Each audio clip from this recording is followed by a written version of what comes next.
Time for a Tacky Talk with State Representative Tacky Chan of Quincy as we come to you recording this on the day after the presidential election. Tacky, good morning. Good morning, Joe. It's a wonderful, beautiful day outside on November 6th at about 11:10 a.m. And it's going to be a record high temperature today. So yeah, that's my good news for today as far as I'm concerned. Well, I mean, certainly also congratulations to you on your reelection to another two-year term by a significant margin here in Quincy. Well, I thank you for that. I thank you for the voters in the second over district and generally supporting the city of Quincy. I know that I only represent about 50% city geographically. But, I do appreciate the voter support in my own district, but also appreciate support I get throughout the entire city, even if they're not a voter of mine. And happy to be able to come back and serve the city for 2 more years. Very good. Now, of course, let's not bury the lead. You were up till the middle of the night, like most folks, watching the returns. And what's your reaction, Tacky, to Donald Trump being reelected for another four-year term? Well, for those who don't know me, I am a nerd on the math on elections. Have been since my college days, been watching elections since Bill Clinton, really, when I was in college, and studying maps and listening to commentaries and reading the paper and various magazines when we used to have magazines about election results and analysts that goes on for, better part of 6 months after election ends. I spend time reading a lot of that stuff to get a sense what's going on. And I've seen a lot of demographical changes. Obviously, the country is not the same country when I was a college student, as well as the voting changes. And of course, the changes in the political party. About 11 p.m., I kind of knew where this was going. Is that right? Yeah. My feeling was if Harris didn't have clear leads quickly, this was not going to be a good night. For those who aren't aware, rural communities, smaller communities, even in Massachusetts, tend to report first before the big communities. So if you're a Democrat, typically rural communities, we don't do great as Democrats nationally in rural communities. If you're not in a fighting chance in a place where you have 1,000 or 2,000 votes cast, you have to make it up in the big cities. And that becomes a real bear. And I was watching ABC, in case you're all wondering what channel I watched, and they're using the, 538 projections in terms of what you need to win. They've done actually a very good job statistically on what percentage and raw numbers you need to win certain counties to try to win a state. They're a remarkably good source. They are non-biased, and they're pretty right, actually. Compared to the old days when you're sitting down looking county by county, you didn't even have a mega map. And then you get these numbers scrolling across the bottom of your screen back when we had a tube television, folks. For you young folks, do not know what tube TV is. That's right. You had to wait for the TV to warm up before you could watch it. You could barely read the bottom of that screen, and you had to get your paper out and pen to write quickly when they read numbers. That's right. You had to do your own math. Exactly. Yeah. Yeah, do your own math back in those days. And so, I mean, today, obviously, technology lets us drill in. And for stat guys like me, this is like wonderful to watch. But yeah, I mean, my gut reaction was as soon as I was seeing the early numbers, particularly in those states, we already know where the battlegrounds are because I don't need to talk about it no more. Things weren't looking so hot. And that was kind of my feeling of the night, about 11 p.m. Yeah, it is pretty historic from what I've read anyway. This hasn't happened since the presidency of Grover Cleveland back in 1892. Only second time it's happened. I think by a few months, maybe Donald Trump would be the oldest elected president. Maybe you have to check. Yeah, he's 78 now, so yeah. Yeah, Biden I think was 77. That sounds right. Yeah. So another historic factor, right? And also to win the popular vote, in addition to the Electoral College, too. Third time's the charm. Yeah. There is something to be said about being your name on the ballot repeatedly. It does matter, particularly in number of races. I'll give you another one, Richard Nixon. Another guy that ran more than once for president. Oh, of course, sure. Yeah, that's right. Yep. Right. Eventually, he made the cut after a couple of tries. So, and even in local elections, you've seen people that are deceased. Councilor Brian McNamee, a lot, created a lot of name recognition before he finally did a Ward 6 councilor. Joe Finn ran and lost, came back a second time, better name recognition. So, I mean, at a small level, that does make a difference. Yeah. Yeah, I'm not surprised by a popular vote. I'm, well, a little surprised, but I'm not like wicked surprised because name recognition does matter. Yeah, yeah. And also, a shift in Congress too, with the Republicans taking the Senate. And I haven't checked on the House yet, but it looked pretty close. Yeah, House is still pretty close. The Yeah. Senate, we already knew before the campaign season started, this was not the right 6-year cycle for senators. Only 1/3 of the Senate's elected every year, Right. in 2 years. Excuse me, because they're 6-year terms. So approximately 1/3 of the Senate, give or take 33 or 34, depending on your year in, gets elected at that term. And not surprising, the way the cycle set up, the states that lean one political party to the other, every 2 years, the Senate can flip-flop based on the leanings of that state.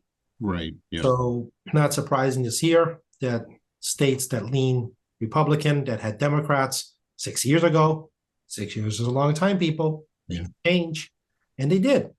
And of course, I will not discount the Trump coattail effect. It happens. It's always happened. Like Biden's coattails weren't that great, but there were coattails. In the midterm elections, there were weird coattails too in favor of Democrats, but this time the Trump coattails were real, and it worked in the Republican-leaning states. So I think it's a +5 for Republicans. Still far from a so-called filibuster proof when you need 60 to kill a filibuster. But knowing how these people love to play the games in DC, they would change the rules in the Senate again because that's what they always do. So we'll see. Yes, because they did it last time to favor them. That's right. And they did it a time before that. So, guys, I do call a spade a spade. So Mitch McConnell had changed them. Schumer had changed them. And I'm sure whatever battle finishes in the Republican caucus, and we might get one of the younger people to be the leader this time in the Republican caucus. I don't know who. But the rules will change again. Yeah, yeah. So interesting to watch just from an outsider's, perspective in a historical sense to see how things are changing. So the country has really decidedly moved more to the conservative right, for sure. Maybe yes, maybe no. I mean, I still think that communication of message is still very important in campaigns, and you still have to be in tune with the voters. And again, thank you very much for the re-election, everybody. 69%. And decimal points win. I think that reaffirms that the voters in my district feel comfortable that I am paying attention to what's going on at the ground level. And the bread and butter issues are predominantly at the kitchen table. Remember the saying, is the economy stupid? That still holds today, folks. That hasn't changed. And I mean, I would do more analysis probably as this month continues, which make me a little crazy, which we can talk more about analysis on a different day. Yeah. But I'm going to tell you, the economy is stupid is probably the simple answer for this election cycle. People are willing to look past a lot of things in favor of their own interest. And I know immigration is a big deal and, safety, democracy, and reproductive rights and all that. But at the end of the day, and we talked about this a lot this past year, right? That the economy is what matters. People are making more money, statistically speaking, but they're also unable to keep up with the price of inflation because inflation exceeds your wages, and wages do drive inflation, and they don't feel like they can make ends meet. And as pandemic money started to wind down, not up here because our cost of living is so high, but in lower income areas, lower cost of living areas, that pandemic money went further than it would in Massachusetts. That continued to wind down. And as programs wind back, for example, universal school breakfast, universal school lunch was a federal program. They wound those back. Massachusetts wisely and rightfully kept those programs through your tax dollars. That was a federal program, but not all states could do that. So I do think that people in the state don't always understand that other states' dynamics are very different. So if you're in a state where you have forget the parties. You have a legislature and a governor in that state decides that universal school breakfast is too expensive or not, whatever reason, policy reason, doesn't matter. It doesn't do it. They just blame the feds. Right. That means you blame Biden. Yep. Right. And that's a kitchen table issue, folks. You may not believe this, but school breakfast and school lunch is a kitchen table issue for working people. It really is. because that helps families not just get a kid a nutritious meal, but also helps on the cost of your home finances. It's more now than ever with the cost of groceries, for sure. It's a kitchen table issue. Yeah. Yeah, and that's a small, very important example. It doesn't affect all of us, but affects a good segment of the national population. And I do not know how many states got universal breakfast or universal lunch for schools. I'm confident not. A lot of them don't. It's you have to actually have very good balancing budget. Yeah.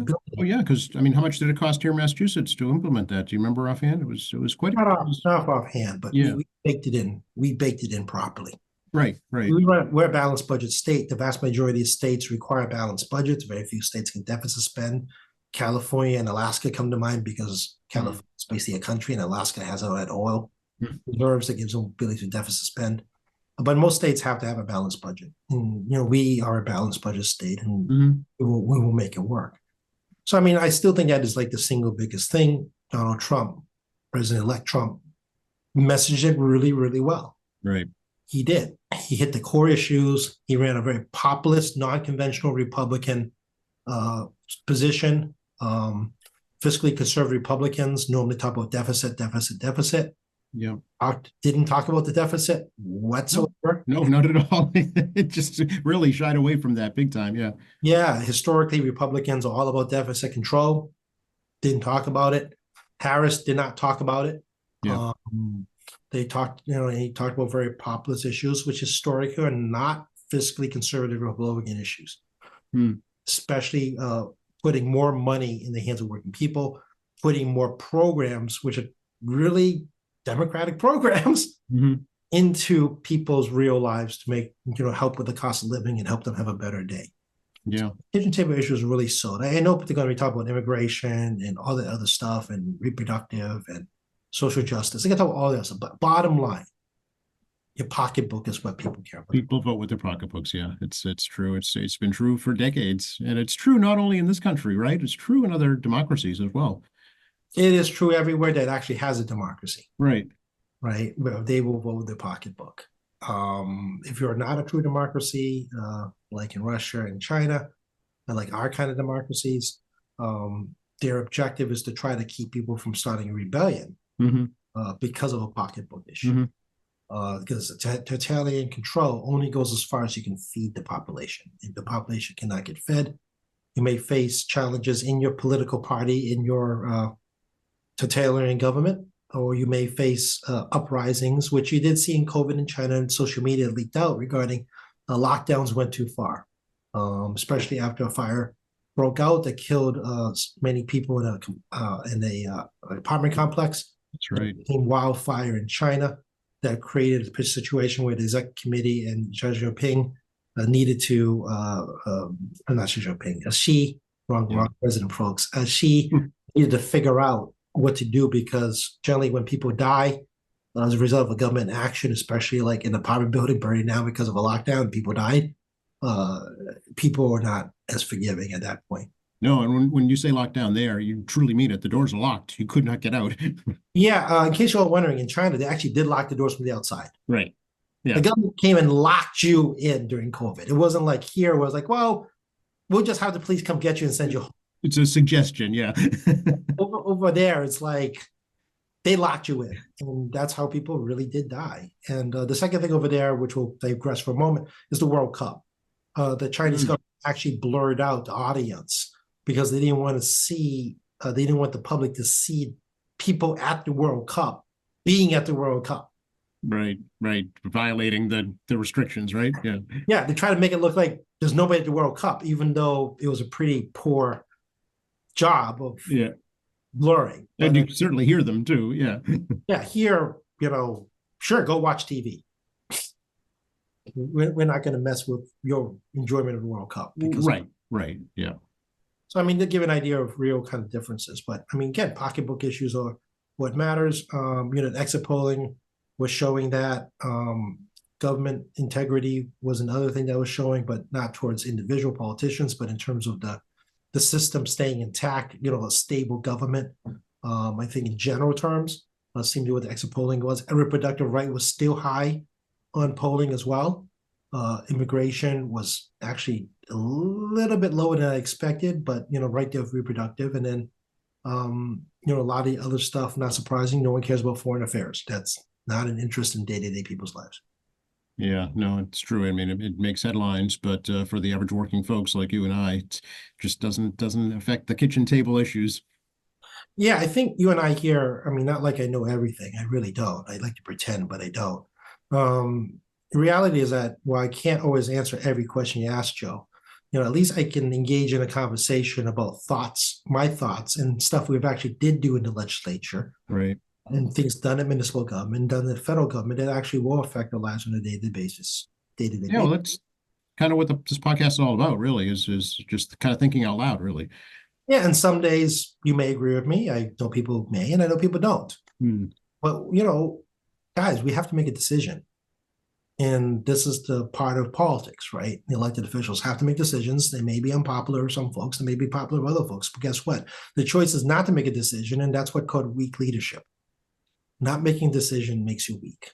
And you Yeah. may hate me for my decision, but your choice is you want someone who will make a decision and take the blows, or do you want someone not to make the decision because they're too afraid to take the blows? Right. Yeah, that's the question you have to ask. Any information about the local races that you were watching in Massachusetts, Jackie? Yeah, sadly, we lost one of my colleagues, Pat Haddad from Somerset. If I remember correctly, I think Pat's been elected since 2003, I think. She rise to speaker or pro tem at one point. Excuse me. So that was a bit of a shocker. But that whole region in the Somerset, Bristol County had gone pretty much Republican over the years. Hmm. But we did flip Republican seat. Matt Maturi from the Sandwich area along the Cape ran for state senate.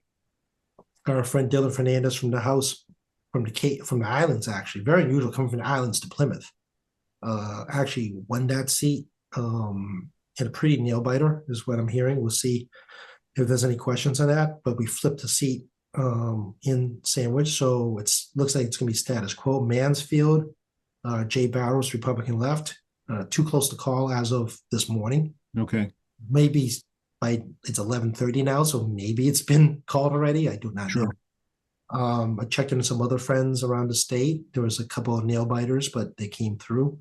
No senator lost a seat in the sense that incumbents. No, only one Democrat incumbent lost. We did have a Republican lose a primary. That's not going to go Democrat. That should stay Republican. Also, I think we may have flipped two. Westbridge, was it West Bridgewater? Representative Amelia, another classmate of mine, the Republican Party. I believe his seat may have gone Democrat. I need to. So we may have flipped two seats to Democrat. And the one unenrolled is Whips from the Orange region. She stayed beating a Republican. So I think there's still some question about Mansfield. But it looks like maybe the Republicans have a net negative one loss in the House. Okay, all right. Of course, the next step moving forward is getting the committees assigned, right? Yeah, as you may all guess, after Election Day in my world, it's about what your assignments are, right? Because now we know who's coming back. And the Speaker's office will send an email out, which they already started, asking members to give their priorities, like what your top three choices are. In case you're all wondering, the committee assignments are based on ratio by Democrat, Republican. So the number of committees on membership on the committees based on the ratio. So right now there's 2 Republicans on each committee, except for transportation, which is a larger committee, and Ways and Means. So and ethics is near equal. It's a weird number, but I don't expect that to change much with only perhaps one seat flop in the Republican Party. But we do have a number of positions open. So I have a list. So I will call to you. So in the Democratic Party, we have a second assistant majority leader position open. We have a floor assistant leader open, which is the 3rd division chair. We have the vice chair of global warming, the vice chair of post audit, the vice chair of rules. We have the chair of agriculture. We have the chair of emergency preparation, the chair of education, another very important committee, the vice chair of environment, the chair of labor and workforce, The chair of transportation, another really plumb important committee that people like, the chair of veterans and the vice chair of veterans. And over in the Republican Party, I believe the assistant leader on the Republican side, second ranking member in the Ways and Means Committees, I think, available over there. The senators for state Democratic, so there won't be real changes in the committee assignments. But as you can tell, we did have a lot of turnover this year in the House, particularly people in leadership positions. And as I like to say, let the auditions begin as members, whether it be a sitting chair like myself or a person that would like to be a chair, with a sitting vice chair or a rank and file member, make the case to the speaker on whether they should get their assignments or not. Yeah. So will you hang on to your assignment as chair of your committee, do you think? You can ask the speaker. I didn't get a chance to see him. I was going to ask him, but I missed him. I've been in this chair, as I actually told Mark on yesterday's broadcast, since 2017, July 17, 2017. Has it been that long? Wow. My lucky numbers, July 7/17/17, my lucky number. So I would like to stay in this chairmanship. Obviously, as you can tell, there's some powerful chairmanships open, including education, transportation, but I do enjoy the committee I have now. I do not know what the speaker's plans are for next cycle regarding how he would like his new leadership structure. He has two people in the high end of the team, with a second leader and a third division floor leader available. So he does have some higher end appointments he needs to make. And I think with Pat Haddad leaving, that opens up the assistant vice chair of Ways and Means too. Now I see that a lot, I forget that my good friend Pat has lost. So it's a big one. Yeah, that's another good one. The assistant vice chair of Ways and Means is a third seat on the Ways and Means committee. Another very powerful spot. So we'll see. We'll see how he wants to line up his team next year. I will tell you this, that my class of 2010, 2011 swearing in, there's a senior class now. We actually have very high seniority. I do expect a lot of us to do well in chairmanships. Secondly, speaker is a South Shore guy in heart, and the South Shore delegation has done extremely well leadership positions up and down the board. Okay. Well, we'll see what happens. If I ever can get a hold of him, I'll ask him. Please do. I have no problem with you making that question to him. Your committee. Enjoy what I do. I do enjoy what I do. You guys all know. Well, it's pretty obvious. Yeah. Division of Professional Licensure, right? Yeah. Joint Committee Professional Licensure and Consumer Protection. So, or Consumer Protection Professional Licensure. These committee names are too long. Right. Exactly. I know. Yeah. Exactly. Also, like congratulate Richard Wells. Oh, yes, that's right. Yeah. Our new rep from Milton, replacing Bill Driscoll. Congratulate Bill Driscoll, who's actually now becoming the senator from Milton, replacing Walter Timothy, who is the clerk of courts in Norfolk County. So there's been shuffling there, yeah. There's only two contested seats in our immediate geographic area. So myself and now Representative-elect Wells. Yes. Former Milton police chief, actually. Yeah. Yep. And I had a little chat with him back in September, and he's very eager to get to work here and learn how it works. Very good. Now, Taki, your favorite topic that we have to talk about. Yes, we have to, because we have the results now of the 5 ballot questions. I mean, we've talked about this for like 9 podcasts. I know, but now we know how they went. And in particular, number 1. Yeah, I don't know how this is going to work. How's this going to work? I don't know either. Well, okay, it's going to end up at the courts, I bet you. Yeah, I'm not sure how that's going to work either. I'm not sure how you engage in a lawsuit. I have no idea how this is going to work. Okay. This is it passed there's overwhelming support for auditing the state legislature by the state auditor. Yeah, again, I've talked in the past. I'm a constitutional kind of guy. I believe in constitutional separation of powers. But the voters have spoken on the law, but it's not a constitutional change. So I'm not sure how this is going to play out, to be frank with you. I have been giving it some thought outside of my constant lessons here about constitutional law on a very fundamental level. I know we really put you to task on that. I know. Yeah, constantly talking about constitutional law on the fundamental level. But there's also I don't know how it would actually work. So we'll wait and see how that one plays out. Because you're right, maybe it's a suit, maybe it's not a suit, maybe work out something, maybe don't work out something. I have no idea. Right. Yeah. Well, it's unprecedented. That's why. So we can't say, but Well, there's also misconceptions about what an audit looks like. I'm very confused about what actually people are like expecting. well, it's because as I understand it, you already are audited, right? An outside agency. That's correct. Yeah. We do a financial audit in the state audit's job is financial audits. Yeah, again, I don't know how it's going to play out. Right. Yeah. To what do you attribute the overwhelming, support for this though on the electorate? I actually blame the media at some level. Ah, okay. Darn that media. Well, local access removed, right? Local access report. I do blame the media at some level because they're the ones who pound the drum that they want information that doesn't exist or information that we're like the worst in the country. Okay. Now, I've been to Texas. I talked to Texas legislators. You think there's no transparency here? Holy, those states do not have public hearings. Right, right. And they're a part-time legislature, right? Yeah, but Yeah. New York doesn't have public hearings. I mean, when I see the word public hearing to my colleagues in other states, all of their jaws drop. Is that right? Yeah, and I tell them people from the public walk in and they're like, "Are you crazy?" Because they only do by invite, just like Congress does. I see. And they're closed doors, and you don't know their committee votes, and they don't even vote. I mean, some of them don't even show up for work. I discovered Pennsylvania House is all remote. They Wow. never show up. They just send their votes to the whip and the Wow. whip records their votes. Same in Texas. I was like, I looked at these people like, are you kidding me? And we get blamed for sunshine problems?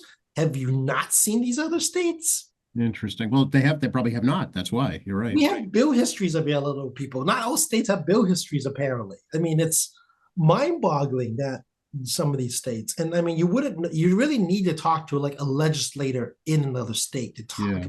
Okay. Hawaii does not have full-time staff. Wow. Okay. They work 6 months a year. They have islands. So Hawaiian legislators have a bit of a travel problem because they have the island hop. Yeah. Yeah. I can see They that. have unique problems. I can see that in Texas too, because it's so big. It's so big. Pennsylvania is big too. Yes. So, I mean, people don't realize how big the state is unless you live far from the capital. So, I mean, they have unique issues. But I mean, places like Hawaii, I was talking to Hawaiian legislators, like, how do you guys operate? You've only 6 months of staff. I'm like, yeah, we only do temp workers 6 months. Wow. 6 Wow. months at a time. Means constituent service is a bit of a nightmare. Yeah. And just getting legislation passed. How do they do that? You don't have consistent committee staff, Right. constitutional knowledge among committee staff. Again, everywhere is different. And, from our standpoint, which is much more professionalized legislature where I have, institutional knowledge, we have professional committee staff that does committees research full time.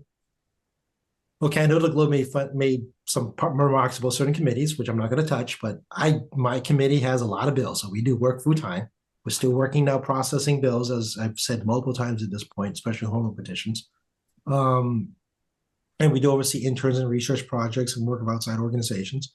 And you all know I do my best at constituent services. So constituent services don't stop ever. Mhm. But in other No, places, you always say that's number one. You've said that from the beginning. Yeah. always number one. In other states, there's no constituent calls. Right. They're not expected to do constituent service. I mean, just because you do things here, you don't do elsewhere. So, I mean, I partially blame the media. And the second reason is I don't know what the media is asking for. Because it's always like, what are you really asking for? They want things like our past information and entering the building. Okay, people, do you all really care about that?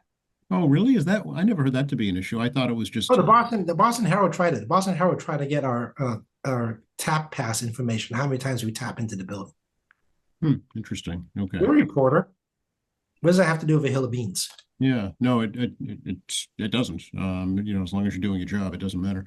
I thought it was trying to find out how a particular legislator voted on a particular issue. Yeah, we don't do that. There's a misconception about this place regarding voting committees. Under the rules, there's a ability to get a roll call vote, and unless someone calls for a roll call, there's no vote. We poll, and a polling is essentially gauging the feeling of the committee, which then we basically voice vote.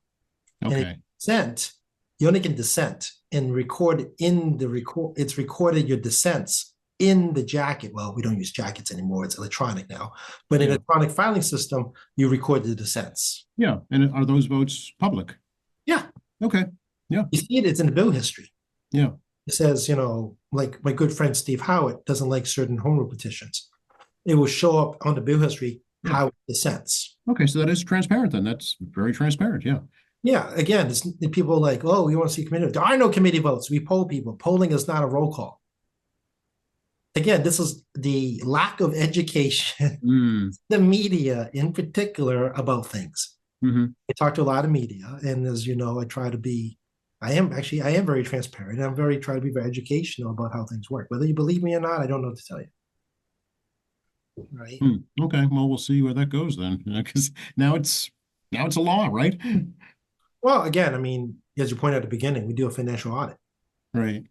That's an internal function of So legislature. yeah, I sense it's going to end up in the courts to decide, but I mean, it could be wrong, but we'll see. I don't know either. I mean, you can tell through the budget process whether or not we are having a budget problem because we appropriate budget for ourselves. Mm-hmm. If the budget number we appropriate isn't outrageously changing year to year, I mean, Right.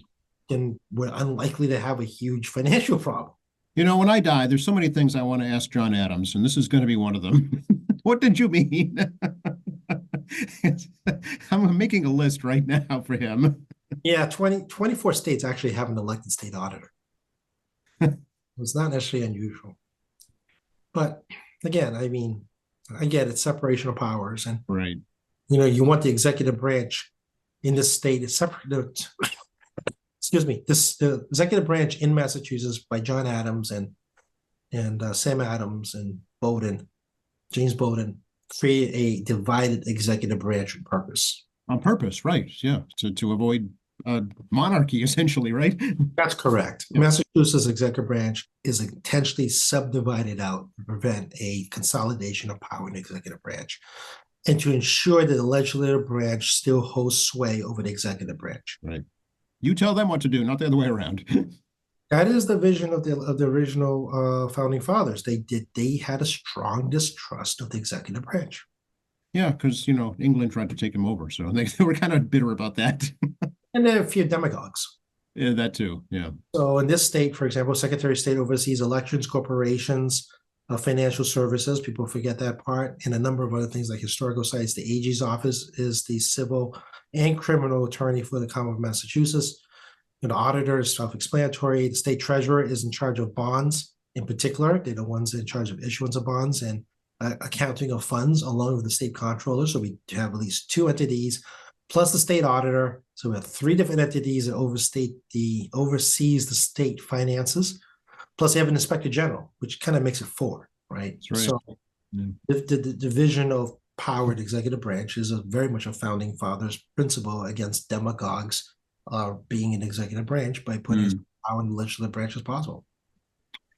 Question 2, Tacky. The MCAS graduation requirement has been eliminated. Yeah, I don't know what we're going to do here. I mean, we all heard me lament over and over again. I don't like standardized testing. I'm not surprised by this result. I thought the advertising by the Yes on 2 folks was super effective. I do think there's a real life component. I'm sure I don't have children. I'm sure there's mixed results among parents regarding it. I'm sure parents love the MCAS. I'm sure parents hate the MCAS. I'm sure there's a very mixed reaction. I'm sure students will have a very mixed reaction on liking and hating it. I've said this over and over again. I think this is a real life experience vote, not necessarily a public policy vote. I do think that we need to figure this out. I don't know how we're going to figure this out because there is a federal component to the MCAS. Right. Regarding the old so-called Leave No Child Behind from the George H. Bush administration. That's right. Yeah, Look, that's right. Decades to implement, which is how we got to where we are on MCAS. And we are actually the first state to implement a standardized testing system at all. Firstly, through education reform back in 1994, or is it 3? I think 3 or 4. Yeah, 1993. Yeah. So we've been doing this for over 30 years. Yeah. So I'm not sure how we reconcile this issue yet. but I'll give credit to the advertising. It was really good. And again, I still really truly believe this is a vote that people made on personal experience. Yeah, no, I think you're right. I think that's true. Absolutely. The main objection I heard to it was there was nothing to replace it. You know, no alternative, no plan B, basically. Yeah, well, that's our problem now. Yeah. The So, ballot questions becomes the legislature's problems later. that's right. It was just like the right to repair laws. Here, you people deal with it. We passed it. That's a bill in my committee that's still sitting in federal court 5 years later. I'm in paralysis on this issue, waiting for the court to make a decision. I know. You cannot make decisions until a court says something. Otherwise, you're not sure you're actually doing the right thing under the law until the court tells you what the law is. I know. That's why I brought it up, because I know it's a point of contention for you. 5 years I've been waiting, folks. 5 years since COVID.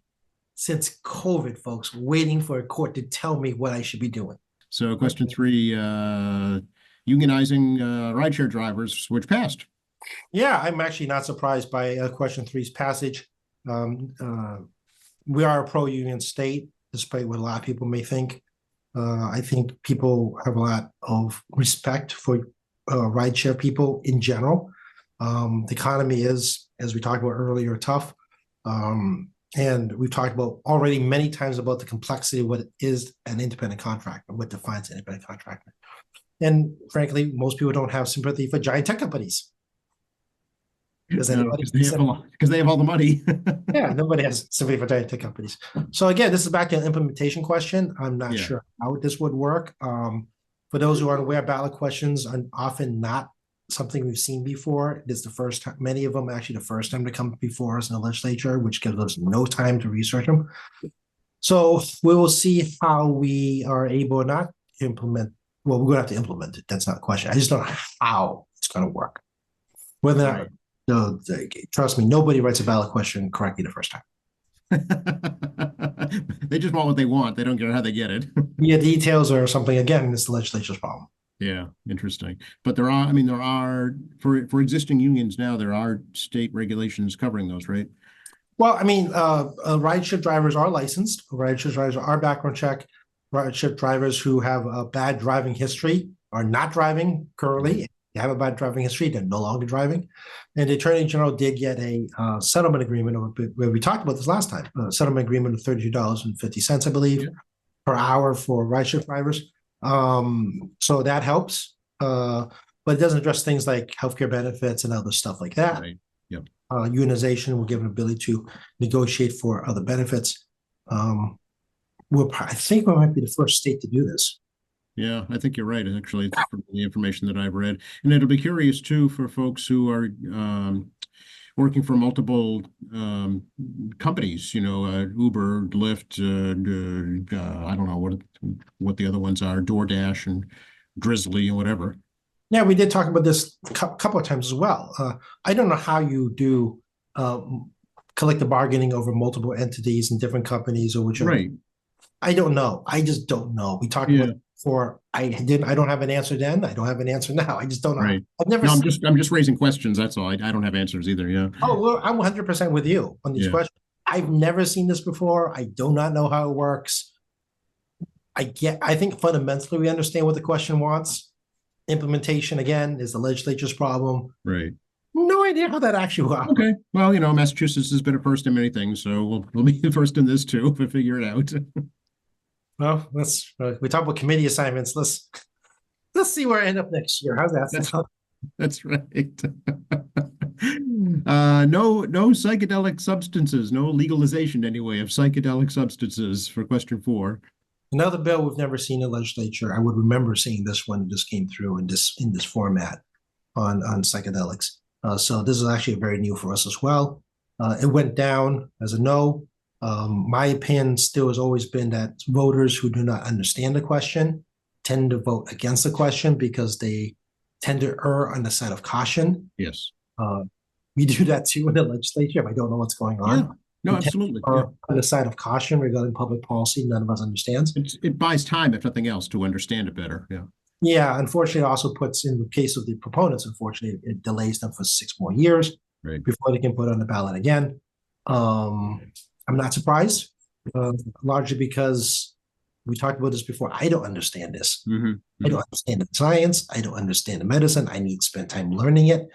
I don't understand what a psychedelic is. I remind folks I was on the marijuana committee when we implemented regulations to execute the marijuana law. That was a 3-month crash course, thing I've never used, never seen, never touched.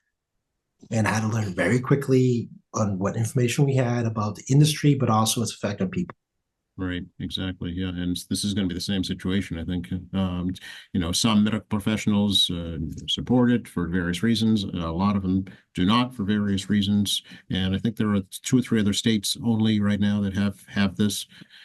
Yeah, and it's very unclear how it's implemented. And again, John Hopkins is the only medical institution reputable that I know has studies done on this issue, whether or not it's ready for mass distribution. And there's Yeah. no FDA requirement, by the way. So Oh, I didn't know that.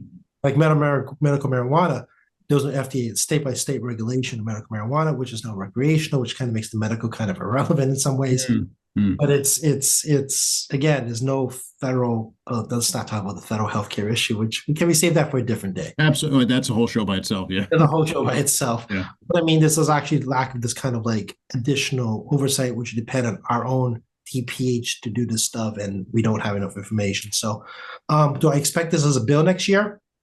Maybe. Really? Oh, Yeah, I could see this coming in as a standalone bill. It may not be exactly the same, but I'm not filing it. I'm not sure who would be filing it, but I could see this as a standalone bill next year. okay. That's how marijuana started, right? Yeah, it really went to ballot question quick. It Yes. was not a bill in the legislature very long. It went to ballot question quickly. Yeah, Well, because the outcome was going to be pretty obvious. So yeah. yeah. In case people wonder, we started with decriminalization. Yep. That's Then right. medical decriminalization 18, well, more than 18 years ago. Decriminalization, medical marijuana, recreational marijuana, all 6 years apart on the ballot. Yep. Yep. And question 5, would this come under your committee purview, actually, the minimum wage for tip workers? No, labor and workforce. Oh, right, sure, okay. That I also deal, was shot down. yeah, I deal with things like transaction fees, alcohol, consumer safety, that stuff would fall in my committee. Well, labor-related issues go to labor and workforce. This question went overwhelmingly no. Yes. Again, this is one of those strange public policy situations, which I have never worked in a service industry personally. I couldn't tell you. I'm sure many people listening to probably have worked in a service agency at some point in their life on tips. It's another one of those public policies where everyone has experienced tipping. So I think everybody knows what tipping is. Yeah. But I think it really comes down to, I think, people telling people what they think of this who actually do this line of work.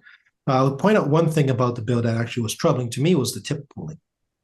The pool, yes. Yeah, a lot of servers talked to me about that too, that they didn't think that was fair.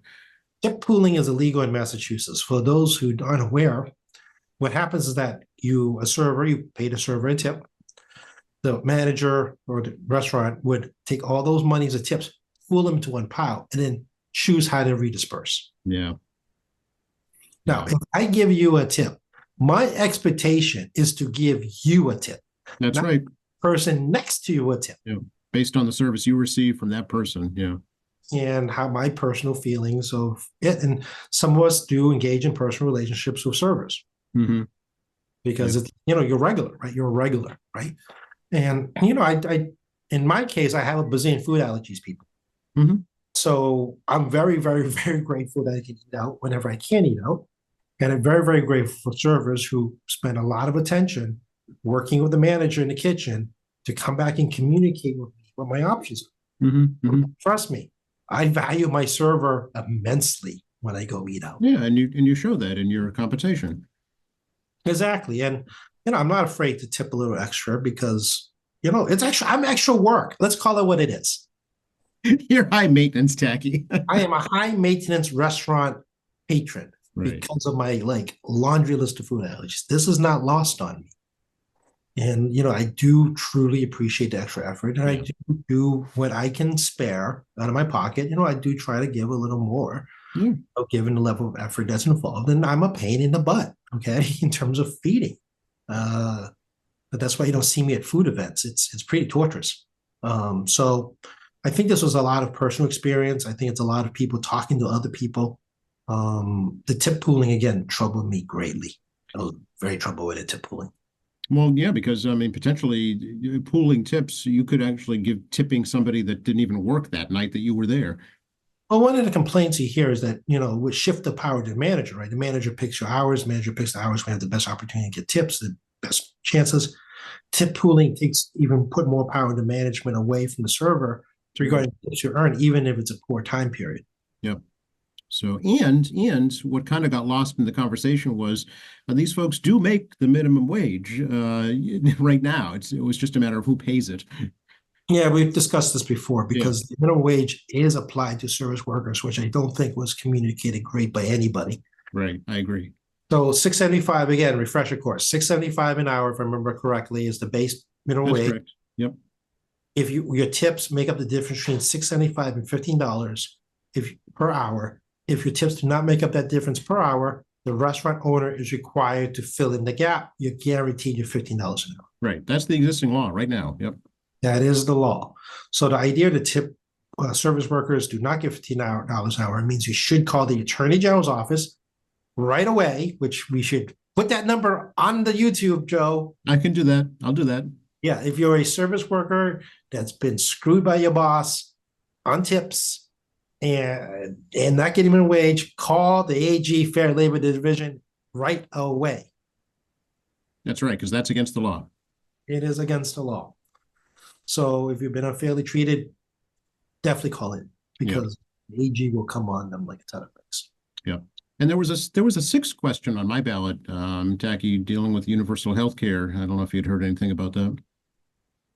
Nope, not on my ballot. Okay, no, I know it wasn't on your ballot. I'm in a different world. You live in Randolph, right? That's right. Someplace else. There is a strategy for what they call ballot, non-binding ballot questions. And referendums, essentially, right? Yeah, I'm trying to remember how this works because I rarely see it. I mean, it happens, but I don't see it very often. I believe you have to go petition the local community, the ballot process there to put a question on. Every community has a different ballot process, so it is very time consuming. Right. The legislature can, by law, put a non-binding question on. We've done that before. Very, very, very rare. But the legislature in the past, most of them probably before my time, but I can think of one in particular regarding clean elections. We have a non-binding referendum for the legislature to get basically a poll to find out what the public is thinking without actually using a conventional polling method. So, I mean, there's you're going to see more of this now, given the change in presidential administration. Continue to push about whether or not the public is interested in universal health care, also called expansion of Medicare/Medicaid program here. It's complicated. Healthcare is super complicated. Again, this is a speaker specialty. Speaker has been working in healthcare forever. It feels it's his passion, I know. Yeah, it is his public policy understanding, and I am minuscule and relative to knowledge base compared to the speaker about healthcare. But it is complicated. It's a lot of moving parts. I won't disparage anybody because I think a lot of information is in good faith. But it's tricky to verify unless you really, really, really, really, really know this topic well. Yeah. Okay. Well, we've got to pin him down then pretty soon. We've got questions for him too. Yeah, I don't know what to tell you, Joe. I mean, you have me whenever you want me. I don't think it's quite as satisfactory as the boss, but well, it's different. We'll just leave it at that. It's different. You each have your own specialties. I mean, I'm off the cuff too. I think you've all learned that. I'm trying to be careful not to get myself into too much trouble when I say. The speaker has no apprehension about expressing his opinion as bluntly as possible, which actually I really do appreciate. I've known the speaker. I know Ron. You know Ron. We both know Ron for a very long time. And oh yes, I do love about him. I mean, is it always the correct moment? Probably not. But you can't deny the honesty in it. Very true. Very true. It's we're at the end of our hour here, Jackie, believe it or not. Hey, time flies when we're having fun. And this again, I'll be breaking down this election for weeks to come, being the nerd that I am on these kind of things.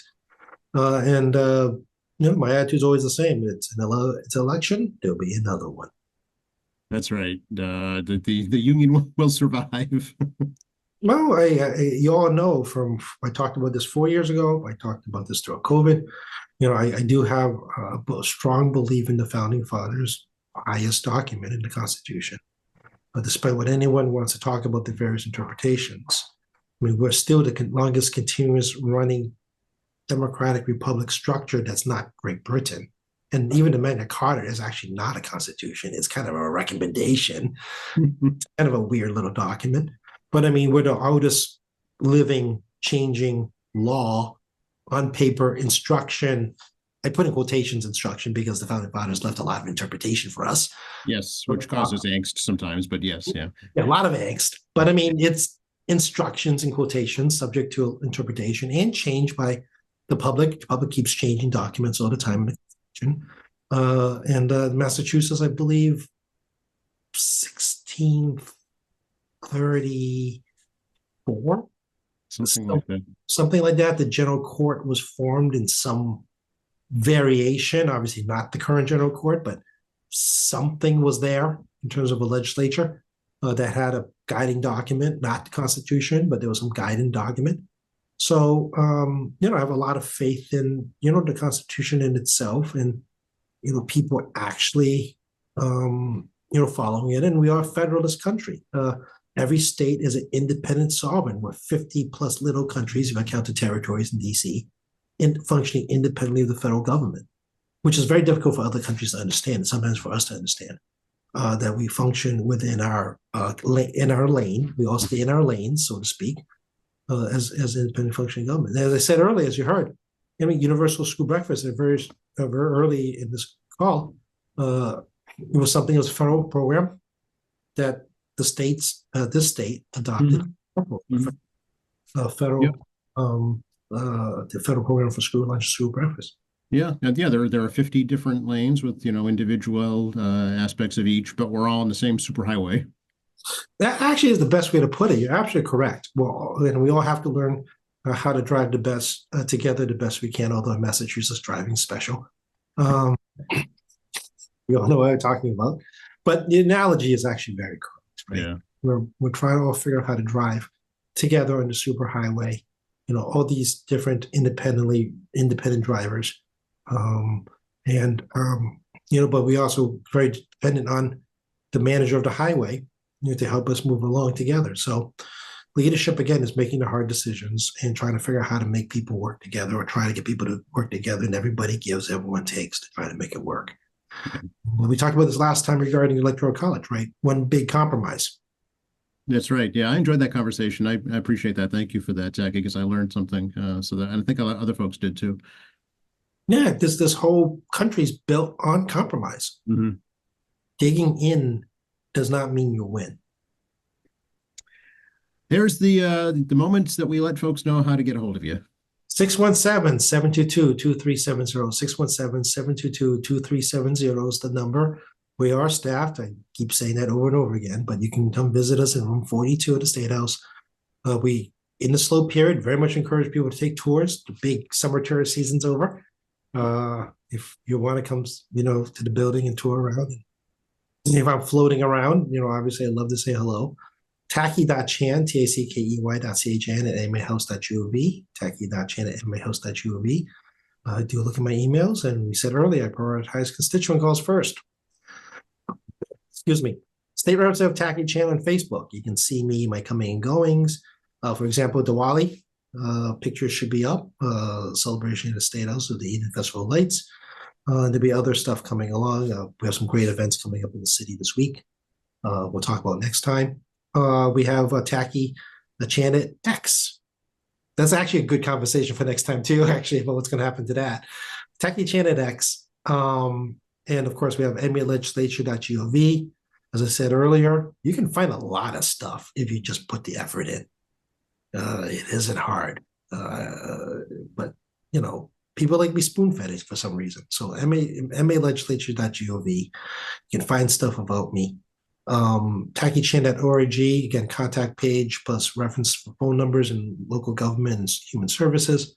And of course, QATV with Joe every week or 2 weeks, as our schedule allows, to talk about random topics of the day, it feels like, or topics pertinent to you. And of course, you have specific questions for me. I strongly encourage that you reach out to Joe Catalano here, and he'll sit through the questions and find out what is best way to make me squirm. Not squirm, just think. I jest. You guys all know I have a lot of fun with Joe here, and and we always encourage. I encourage, and I think Joe too encourage folks to contact him on helping on the type of audience participation. Yeah, I'd love to hear from folks always. Absolutely. That's what local access is all about. Letting citizens access this channel. So we would love to hear from you. Thanks a lot, Tacky. Take care, Joe.